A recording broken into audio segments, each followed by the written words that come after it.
бүкіл мұғалім онлайн сабақ түсірем, балаларыма сабақтайын деп шыр-пыр болып жүр да. Біз же мысалы финансист, бухгалтер, математик, тарихшы деген сияқты әртүрлі мұғалімдер оқыды, өздерінің видеороликтарын жасап шықты да. Қазіргі мына тақырыпша мұғалімдер онлайн сабақ дайындау үшін 400 мың теңге керек емес. Жоқ, вообще керек емес. Тек телефонмен. Телефоны болса болды. Және мысалы қымбат порталдар, мысалы бізге апайлар айтқан, 500 мың теңгелік портал деген сияқты. Ондайларға алданып қалмай, қалай арзанға жасап алуға болатындығын, соны айтып береміз. Ешқандай шығынсыз, қолда бар телефонмен қалай сабақтарды түсіріп, монтаждауға болатын жігерден үйренетін боласыздар. Бауыржан суретін қояйын, мына жерге тағы бір сурет қояйын. Сәлеметсіздер ме, ғаламат мұғалімдер, енді қосылған мұғалімдер бар. Бұрыннан бері біздің каналдың ішіне пайдалы ақпараттар алып отырған мұғалімдер бар. Сіздермен бірге 3 күндік онлайн мұғалім марафонын бастайтын боламыз.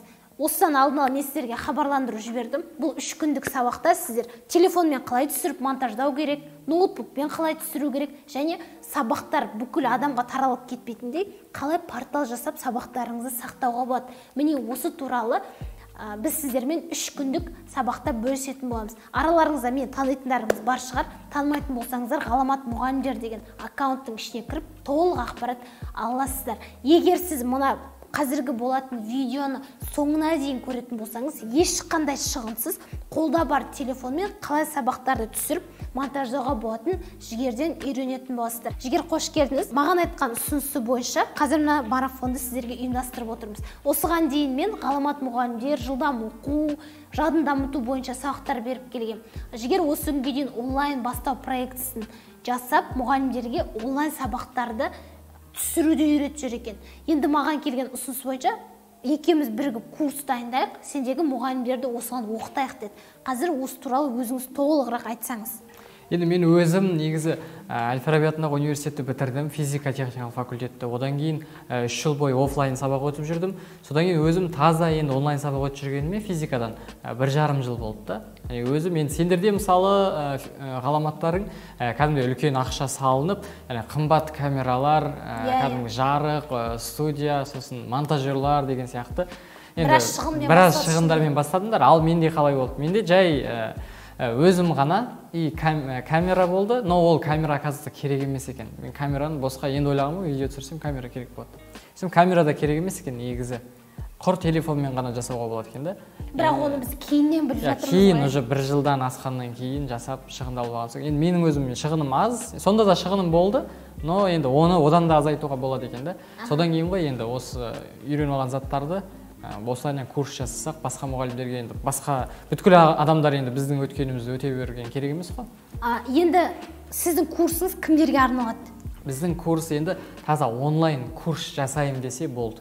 Ол мұғалім, ол бисер тоқиды, ол тоқыма тоқиды, бәріне арналады. Енді инструкция бір ғой, иә? Инструкция бірдей, барлығы кәдімгі видео курс жасалатын болса, бір ақпаратты сататын мұғалімдер болса, ақпаратты жеткізетін мұғалімдер болса болды. Инфобизнеспен айналысатын. Біз же мысалы финансист, бухгалтер, математик, тарихшы деген сияқты әртүрлі мұғалімдер оқыды, өздерінің видеороликтарын жасап шықты да. Болды, видеоролигін жасайды, одан кейін бізден портал алады. Портал жасап шығады, сосын порталға оқушыларын кіргізеді, курстарын сата береді. Жақсы. Енді сіз 3 күн болатын сабақта, бүгін 1-ші күнгі сабақ, 1-ші күнгі сабақта не үйретесіз? 1-ші күнгі сабақта енді сол жаңағы айтқан телефонмен қалай монтаждайды, соны көрсетеміз. Жақсы. Енді қазір біздің мұғалімдеріміз онлайн сабақ форматына көшу деген жоғарыдан тапсырма келді. Бүкіл мұғалім онлайн сабақ түсірем, балаларыма сабақтайын деп шыр-пыр болып жүрді. Бірақ онлайн сабақ деген кезде олардың ойына түсетіні бірден камера алуым керек. Камераның бағасы енді Google-ға кіріп қалса, как минимум 250 мыңдық шығын. Енді ол камера алған соң түсірді, енді оны монтаждап отыратын мұғалімдерде уақыт жоқ, документациясы жеткілікті. Монтажер алуым керек 150 мың деп. Сосын өзі ойларында 400 мыңның шығын жасалады. Мәссаған, менде 400 мың жоқ қой. Пока тұра тұрсын онлайн сабақ деп жатады. Еще плюс не бар? Онлайн десе қазір карантин кезінен көріп алды ғой. Тікелей эфирда, прямой эфирда өтем ба деп ойлайды да. Онлайн десе вот сол келеді. Ал біздің үйрететін, барлығына көрсететін, ұсынатынымыз ол жаңа видеороликтар жасап тастау. Бір затты қайта-қайта айта берген ол қызық емес, оның үстіне ол тиімсіз ғой. Ал ана жерде кәдімгі біз портал болады, мысалы сабақтар рет-ретімен салынып тұрады. бірінші бір тақырыпты мықты қылып түсіндіреді. Мысалы өзімде бірінші теория сабағы болады, одан кейін есеп қалай шығаратын болады, одан кейін тест тұрады. Тестке дұрыс жауап берген адам ғана екіншіге өтіп отырады. Сөйтіп оқушылар өздері көріп ауысып отырады. Енді сұрақ қояды, сұрақ қойса ол группаға қояды сұрақтарын порталдан бөлек. Сосын ол сұрақтарға біз жауап ретінде порталға видео қылып сұрақтарына жауап салып қоямыз. Сол кезде келесі оқушылар порталда ана сұрақтардың жауабын бірден көріп кете береді. Яғни екінші оқушы ол сұрақты қайта қоймайды. Сөйтіп біраз уақытта мүлде сұрақ қоймайтын сондай платформа жасап тастауға болады да. Қазіргі мына тақырыпша мұғалімдер онлайн сабақ дайындау үшін 400 мың теңге керек емес. Жоқ, вообще керек емес. Тек телефонмен. Телефоны болса болды. Телефонмен біраз зат істеуге болады. Телефонның өзімен бір 4 түрлі вариантта видеороликтар түсіріп тастауға болады. 4 түрлі видеоролик жасап тастауға болады. Мысалы, өзің тақтада тұрсың, телефон түсіріп тұр. Бір вариант, иә. Одан кейін қолың ғана көрінетін қылып, жаңында кішкентай қолың ыңғайлап қойып қойсаң, партада отырасың, партада жазасың. Бір ағай бар еді ғой, математик. Иә, математик. Өзім қатысқам Ерік Ахметов дегенге. Ерік Ахметов мықты түсіндіреді, и камерасы былай телефонның жадынан түсіп тұрады, параққа жазып математиканы үйретеді. Қазір YouTube каналын шығарып сол 5000 теңгеге қатысқам. 5000 теңге өзім баяғыда 7 жыл бұрын ба қатысқам. И ол ютубтағы видеолар 25 мың просмотр сондай да. Яғни тақтадағы сосын өзінің қолын түсіретін вариант бар. Сосын кәдімгі презентация ретінде жасауға болады телефонмен де. Презентация жасап қойып, сол презентацияны запись экранымен презентация ауыстырып отырып, сөйтіп видео сабақтар жасап тастауға болады. Одан кейін болмаса интернеттен суреттер, видеолар алып, соларға тек аудио записпен. Яғни белгілі бір тақырыпты алып, кәдімгі жазып алып, одан кейін оны диктофонға, телефонға жазып тастайсыз аудионы. Тып-тыныш жерге барып, енді диктофонға жазып тастайды. Сосын сол аудиода бір енді машина бірдеңе деген сияқты, енді соған сәйкес, мысалы физикада енді су Архимед күші мұхит деп жатса, енді соған қатысты суреттерді алып, ана жерден қойып тастауға болады да.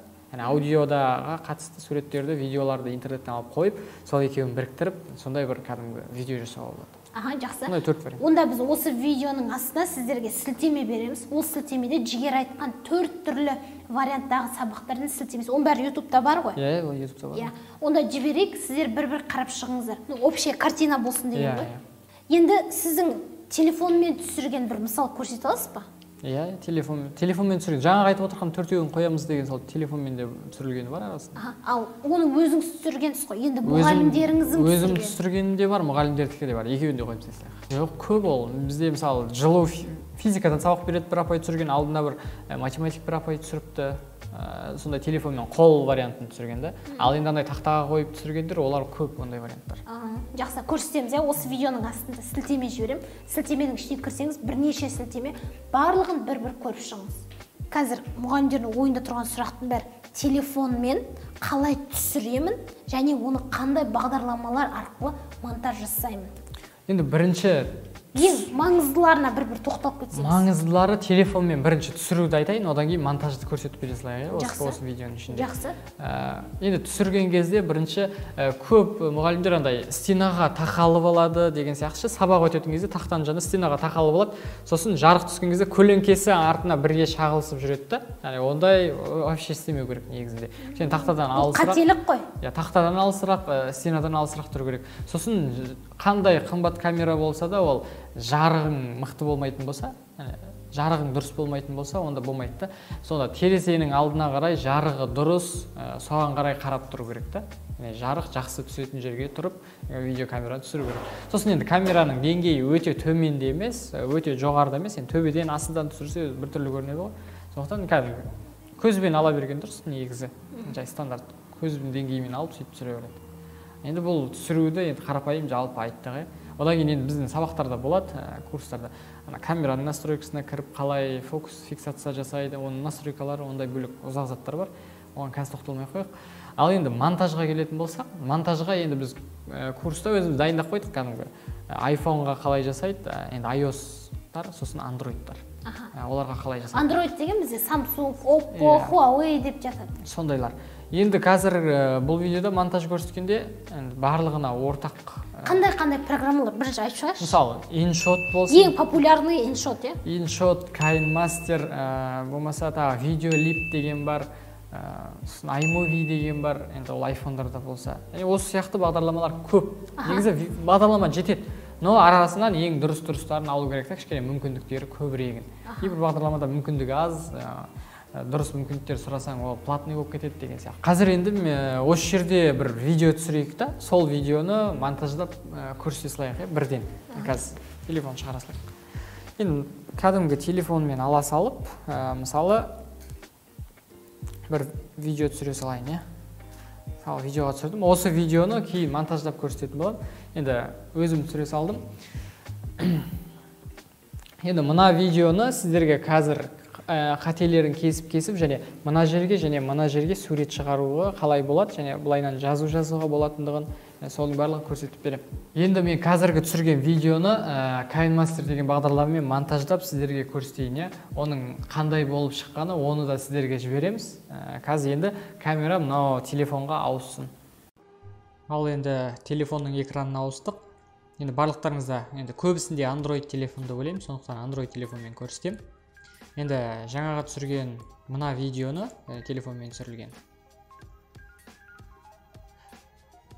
Мына басында кішкене сөйлемей тұрдым ғой, басым сол жаққа бұрылып. Сол жерді кесіп тастаймыз қазір монтажбен. Одан кейін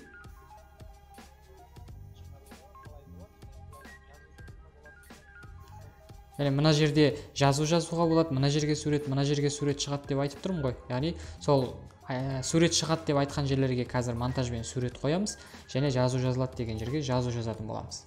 Ал енді оның барлығын қалай істейтінімізді қазір көрсетемін.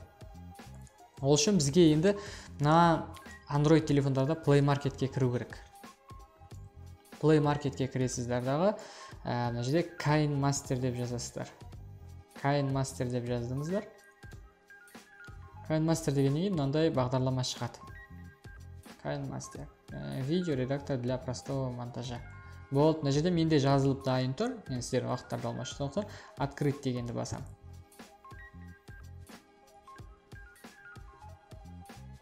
Міне KineMaster ашылып жатыр. Енді мынау осыған дейін біраз видео монтаждалғандар осы жерде оң жақ үстінде көрініп тұрады. Ал енді жаңа видеоны монтаждап бастау үшін мына жерде 3 тал қызыл кнопка тұр ғой, соның ортасындағы ең үлкен кнопканы басамыз. Ол кезде мына жерде қандай форматта видео монтаждайтынын таңдайды. Енді мынау оң жақ 1:1 деп тұрғанымыз бұл Instagramға пост, яғни Instagram лентасына видео форматы, яғни 4x болып Instagram лентаға салады. Ал мына 9:16 деген ол Instagramда немесе қазір YouTubeқа да болатын болды, вертикально. Яғни stories, яғни история саласыздар. Instagramға, WhatsAppқа, яғни соларға салынатын видеоның форматы 9:16 болады. Ал YouTubeқа салынатын видеолардың форматы мынандай 16:9 болады. Яғни бізге осылай көлденең көретін 16:9 форматы керек. Соны таңдаймыз. Ал енді мына жерде біз видеоларды таңдайық. Яғни қандай видеоны біз мына жерде монтаждамақшымыз. Міне жаңағы біздің видеомыз. Мына видеомызды алдым. Болды, экспорт жасалды. Яғни таңдалды. Мына оң жақ үстіне птичканы бастық. Міне, мынау біздің видеомыз жаңағы. Мына жерден оң жағындағы плейді бассақ қосылады.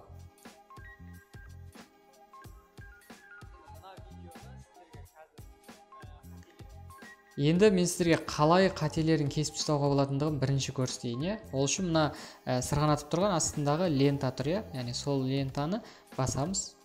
Өзі осылайынан шығады. Енді мына жерде оң жақ үстінде қайшының суреті тұр, яғни кесетін. Енді мына жерде, мысалы басында мен мына видеоның мына жерінде мен сөйлемей тұрмын. Былай қарасам, әлі сөйлеген жоқпын. Бір кезде бұрыла салып, мына жерде сөйлей бастадым. Яғни маған осы жерге дейінгі ғана керек. Мынаның алдын кесіп тастау керек. Сондықтан мына жерде қайшының суретін басам. Енді мына жерде таңдаймыз. Мына біреу қызыл сызықпен белгіленіп тұр ғой лентада. Соған дейінгіні кесіп тастау керек деген бірінші тұр, яғни сол бірінші соны таңдаймын. Сол кезде оған дейінгілер міне кесіліп жоқ болып кетті. Енді бірден видеода сөйлеп бастап кетемін. Мына видеоны қосатын болсам. Ол үшін қайтадан басты менюге барамыз. Ол үшін мына оң жақ үстіндегі енді галочка, птичканы басамыз. Сосын плейді бас. Көрдіңіздер, яғни жаңағы басында сөйлемей тұрған бөлігімізді кесіп тастады. Ал енді суреттерді қалай қосуға болатындығын оны қазір көрсетеміз. Енді ол бірінші суретті қай жерге қоятынымызды біліп алайық. Ол үшін видеоны қайттан көрейік.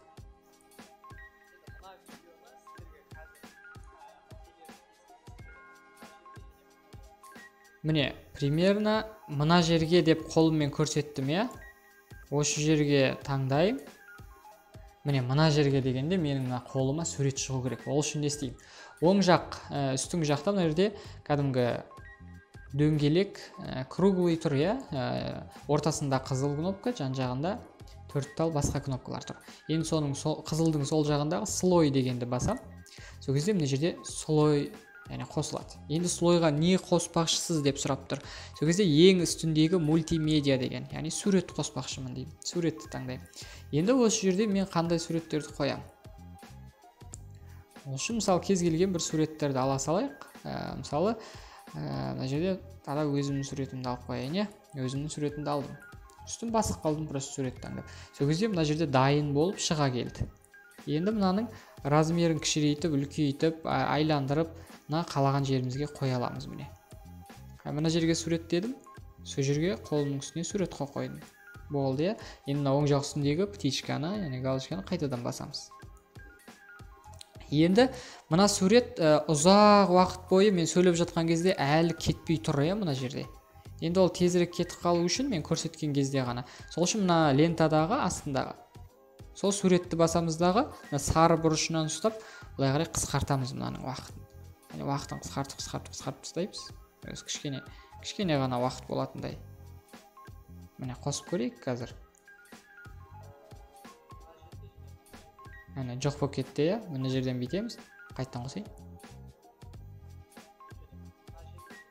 Міне. Мына жерге деп екінші айтқаныма тағы сурет қосайық. Енді не істейміз сурет қосу үшін? Жаңа слой дегенді басамыз, мультимедианы басамыз, одан кейін екінші суретті таңдаймыз.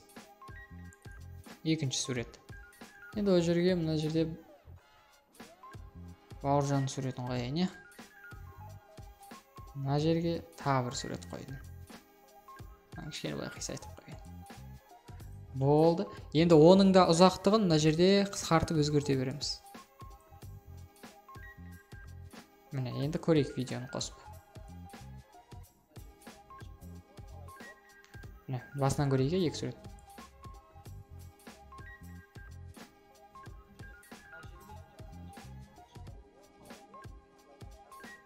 Былайынан жазуға болады дегенге келдік, иә. Жаңа суреттерді оп-оңай шығарып тастадық.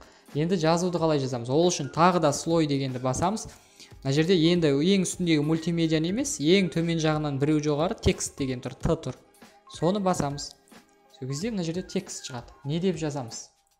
Жазу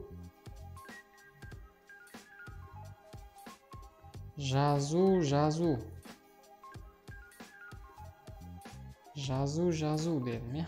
Жазу болды. Енді мына жерде жазудың үстін басып, мына жерде оң жақ үстіндегі 4 бұрыш тұр, аппақ, соны таңдап, мына жерде жазулардың түстерін таңдай беруге болады. Мысалы, мен жақсы көріну үшін бір қызыл түсті таңдай салайын, иә. Міне қызыл түспен жазылды. Енді бұныкін мына жерде үлкейтуге болады. Мысалы, жазу дегенді үлкейтіп қойдым. Мына жерге жазу жазылады деп сіздерге көріну үшін үлкейтіп отырмын. Негізі дизайн жағынан енді жаман көрініп тұр. Енді бұл жазуды да солай мына птичканы басайық.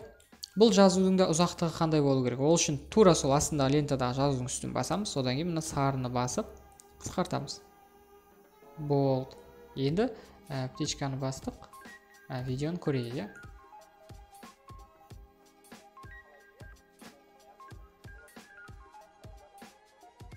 Болды. Мен сіздерге көрсетіп бердім. Яғни мына жерде сурет шығардық, жазуды жаздық, иә. Болды.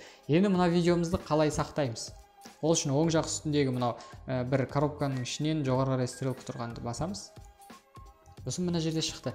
Енді мына жерде разрешенияларын таңдаймыз. Ол жерде 720 бізге болады. Қалған басқа ештеңеге тиіспей-ақ қояйық. Мына жерде экспорт дегенді бассаңыздар болды. Экспорт дегенді басасыздар. Енді мына жерде пропустить ете саласыздар қайынмастерді. Өйткені мынау енді ақылы бағдарлама, сіздер енді рекламасы бірге қосылған видео жасап шығасыздар. Пропустить ете саламыз. Экспорт осылайна жасалады.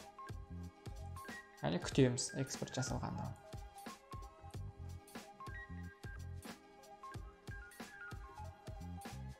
Экспорт жасалды. Болды. Енді біз галереямызға барайық, галереяға барамыз. Енді мына қарапайым видеомыздан қандай видео болып шықты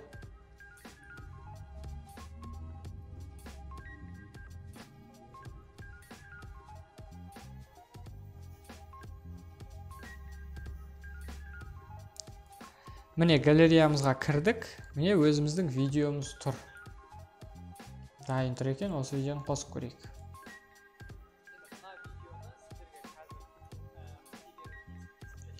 Қазір мынаны көлденең ашайын, не?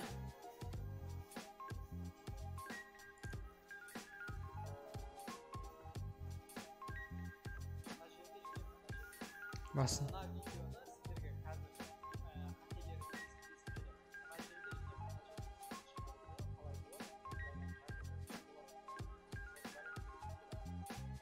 Болды. Осымен біздің телефон сабағымыз аяқталды. Енді осыны құр қарап қоймай, бірден скачать етіп алып, жасап, практика жасап көріңіздер. Жақсы, құрметті оқырмандар, міне көрдіңіздер ғой. Негізі барлық қарапайым.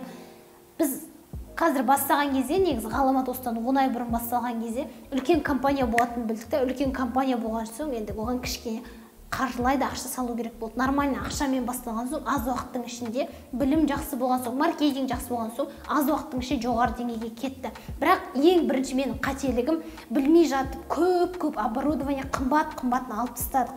Негізі дұрыс емес. Қарапайымнан бастау, степ бай степ. Қорқатын ештеңесі жоқ. Дәл қазір телефоныңызды алыңыз да, өзіңізді жаңағы айтқан қателіктерді жасамай, видеоға түсіріп, міне KineMaster тегін программа ма? Тегін программа. Тегін алыңыз да пайдаланып, айтқанды бірге бір жасап, монтаж жасап көріңіз. Тағы бір программаларды қайталап кетейікші. KineMasterмен қазір жұмыс істедіңіз. KineMasterмен қазір көрсеттік. Енді одан кейін InShot бар, Videolip бар. Videolip, Movavi, тағы не жетеді, общем, iMovie дегендер бар. iMovie, жақсы. Міне қазір біз 4 программаның атын айттық. Астына жазып та қойын, может, комментарийға. Сіздер соны дәл қазір App Store немесе Play Market'тен скачать етіп, қазірден бастап айтылған затты бірге бір жасап көріңіздер. Енді бұл программаларды монтаж курсында үйрету 20 мың, 50 мың, 30 мың, 100 мыңға дейін курстар жасап жатыр да. Үйрететін заттарға қарапайым. Менің өзім мына телефонмен монтаждар түсіру дегендерге, оны қазір мысалы жалпы мұғалімдер курсының ішіне қосылып кетіп жатыр ғой, телефонмен түсіру монтажы. Оның өзіне мен мысалы жаңағыдай кран болсын, кран курсы, мысалы 10 емес, 15 мың. 15 теңгелік соған қатыстық. Одан Rush Media деген бар, соған курсына қатыстық Россиянікі. Сол сияқты біраз курсқа қатыстық, телефонмен түсіру, монтаждау деген. Ал енді оны алдық та просто мына жерге бізге керекті, жаңа сабақ жасауға керекті жерлерін алып, осы курсқа қосып жібере салдық. Жақсы. Дәл қазір бастаңыздар, жақсы ма? Негізі енді осы сабақтар түсіретін кезде бұл мұғалімдер бұмен айналыспаған ғой. Менің өзімде бұрын бір затпен айналыспаған кезде бір жасайын деп тұрсаң, как будто бір қиын, қолына келмейтін сияқты көрінеді. Жоқ, ол бәрінде басымызда солай болды ғой, қиын сияқты болады. Но видеоға қарасаңыздар дұрыстап, видеода айтады, мына бағдарламаны басын, мына кнопканы бас дейді. Артық ойланып керек емес, вообще ойлану керек жоқ, просто қиын шығар деп жүре бересің. Просто ана жерде видеоны алып ашып қарау керек та, сол кезде мына кнопканы бас дейді. Несі қиын? Просто соны алып телефонмен қайталап бас. Сосын екіншіге ана кнопканы бас дейді, оны басасың. Сөйтіп кнопкаларды артынан видеоны паузаға қойып, қайталап, паузаға қойып, қайталап сөйтіп отыра бересің, бір кезде видеом дайын. Сол менде бір затты ойлап жүресің, қиын, может жасай алмай, может мен қолымнан келмейді, бұл жастардың темасы ғой деген сияқты мұғалімдердің ойында қазір тұр да. Ой, мен бұны игере алмаймын, балам болса, қызым болса тез үйреніп кетеді. Ой, бізде апайлар жасап. Жастар болған соң үйреніп кеттіңдер деген сияқты ой болады. Бірақ енді құрметті мұғалімдер, қиын ештеңесі жоқ. Просто сіз бұл затпен бұрын айналысып көрген жоқсыз. Енді айналысып жатқан кезде қиын сияқты көрінеді. Бірақ ондай қиын емес. Мен өзімде монтаж не үйренетін кезде басып отырып үйрендік қой. Сондықтан жасай аламын ба, менің қолымнан келе ма деген сияқты қорқыныш болмасын. Бір рет скачать етіңізде жасап көріңіз. Бірінші видео не болып? Бірінші видео жақсы шықпады ма? Екіншісінде міндетті түрде жақсы шығады. Қолыңызды үйретіп алған соң, ары қарай оңай. Одан проблема жоқ. Негізі біз курсқа, мысалы, енді 50 жастан жоғарғыларды алмайтынбыз негізі да, 50 жастан асқандарды алмаймыз курсқа. Сөйтсек бір 53-тегі ма апайымыз кіріп кеткен екен да, ана курстың ішіне. Оны біз білмейміз. Но сол кезде сұрамай қалған ба менеджерлер сөйткен. Ана апай кіріп кеткен. Но ана апайдың видеолары кәдімгі жақсы да. Ана апай ешқандай сұрақ қойған жоқ, өзі қайталап жасап отыр да.